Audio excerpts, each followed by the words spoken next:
صرف 1 منٹ. میں اکثر یہ کہا کرتا ہوں کہ ہمیں رات 11 بجے سے لے کر صبح 6 بجے تک اپنے موبائل فون کے اوپر نائٹ کرفیو نافذ کرنا چاہیے. یعنی موبائل کی نہ صرف یہ کہ وائی فائی بند ہو، ڈیٹا بند ہو، بلکہ گھر کا انٹرنیٹ بند ہو، اور موبائل فون اس کے باوجود بھی ہمارے سرہانے نہ پڑا ہو، کہیں دور رکھا ہو. کیا وجہ ہے اس کی؟ میں ایسی کوئی بات نہیں کروں گا آج جو میں کہا کرتا ہوں کہ اس کی انفرا ریڈ ریز ہوتی ہیں تو یہ نقصان ہوتا ہے. وہ تو ٹی وی بھی ہوتی ہیں. میں ٹی وی کے لیے اتنا خلاف نہیں ہوں، ٹھیک ہے آپ کی مرضی ہے، آپ کی اپنی زندگی ہے. اور اسی طریقے سے نہ میں یہ کہوں گا کہ رات کو اگر نیند سکون سے آتی ہے تو صبح آدمی جلدی اٹھتا ہے، ڈے لائٹ سیونگ تو وغیرہ. آج کوئی بات نہیں ہوگی. آج ایک ایسے اہم موضوع پہ بات کروں گا جس پر آپ کا شاید کبھی ذہن ہی نہیں گیا. 2 سچے واقعات سناؤں گا. ایک جو میرے سامنے ہوا اور میں اس کے وقت بیٹھا ہوا تھا، اور دوسرا جو میرے ایک دوست کے ساتھ ہوا. یہ بھی بالکل سچا واقعہ ہے، اس میں کوئی شک و شبہ نہیں ہے. ہوتا یہ ہے کہ رات کے وقت جب ہم ہاتھ میں موبائل لیے بیٹھے ہوتے ہیں تو کبھی غنودگی آتی ہے، کبھی انگلی پھسل جاتی ہے، اور اس وقت کیا کام ہو جاتے ہیں ہمیں پتہ بھی نہیں چل پاتا ہے.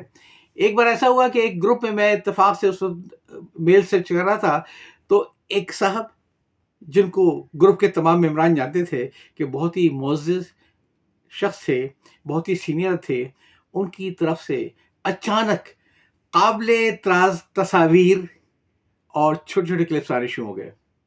گروپ پہ ہنگامہ مچ گیا. معلوم یہ ہوا کہ وہ صاحب اتفاق سے جو گروپ پہ کوئی میسج ڈال رہے تھے، اور جب وہ گئے کوئی فائل اٹیچ کرنے کے لیے تو ان کو معلوم یہ ہوا کہ ان کے کسی دوست نے، جو بچپن کے دوست یا جوانی کے دوست تھے، شرارت میں آ کے انہیں تنگ کرنے کے لیے بہت زیادہ قابل اعتراض تصاویر اور کلپس بھیج دیے. انہوں نے بوکھلا کے سب کو کلک کیا کہ میں اسے ڈیلیٹ کر دوں، لیکن کچھ غصہ اور کچھ نیند کی غنودگی، ان کو یہ احساس نہیں تھا کہ اس وقت گروپ پہ میسج جا رہا ہے. وہ ساری تصاویر، سارے کلپ گروپ پہ چلے گئے. اب وہاں پہ ہنگامہ مچا تو انہیں بدواس ہو کے جب ڈیلیٹ کرنا چاہا تو بجائے ڈیلیٹ فار آل کرنے کے، ڈیلیٹ تو سب کچھ کر دیا ایک ساتھ، لیکن وہ صرف ان کے اپنے پاس سے ڈیلیٹ ہوا.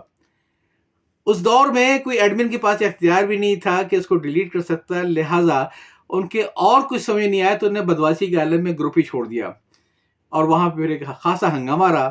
آپ سمجھ سکتے ہیں. اچھا، دوسرا ایک سچا قصہ اور زیادہ خطرناک، جو میں کہتا ہوں کہ رات کو موبائل فون ہونا نہیں چاہیے آپ کے پاس، بلکہ اس کو بند کر کے کہیں دور رکھنا چاہیے. آپ کو اندازہ ہی نہیں کیا ہو جاتا ہے. آپ کو احساس ہے نا کہ کبھی کبھار یہ ہوا ہے کہ موبائل فون جیب میں رکھا ہے اور کوئی غلطی سے کوئی کی دب گئی اور کسی اور کو کال چلی گئی. ہوتا ہے نا. آپ وصول بھی کرتے ہیں، آپ بھیجتے بھی ہیں، اور گروپوں کے اوپر ایسی خاموش کالیں آئی تھیں جو کسی نے اتفاق سے پتہ بھی نہیں تھا اس کو، اور کال چلے گی. میں آپ کو بڑا بھیانک اور بالکل سچا قصہ سناؤں گا.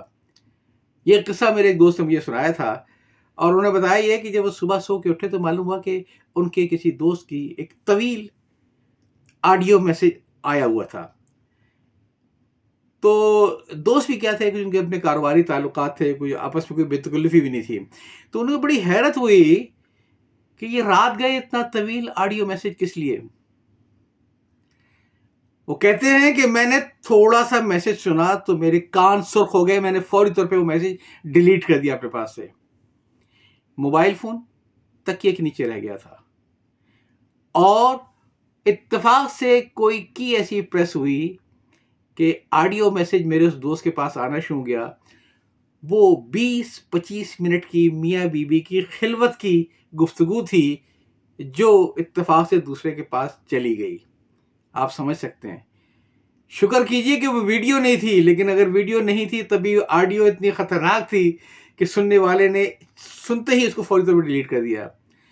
خدا کے لیے رات کو آرام کیجئے، نائٹ کرفیو کو نافذ کیجئے، اور موبائل فون کو ہرگز ہرگز ہرگز رات کے وقت استعمال نہ کریں. کوئی قیامت نہیں آ جائے گی. بریکنگ نیوز رات کو نہیں ملے گی، صبح مل جائے گی. اس کے بغیر بھی زندگی گزر رہی تھی.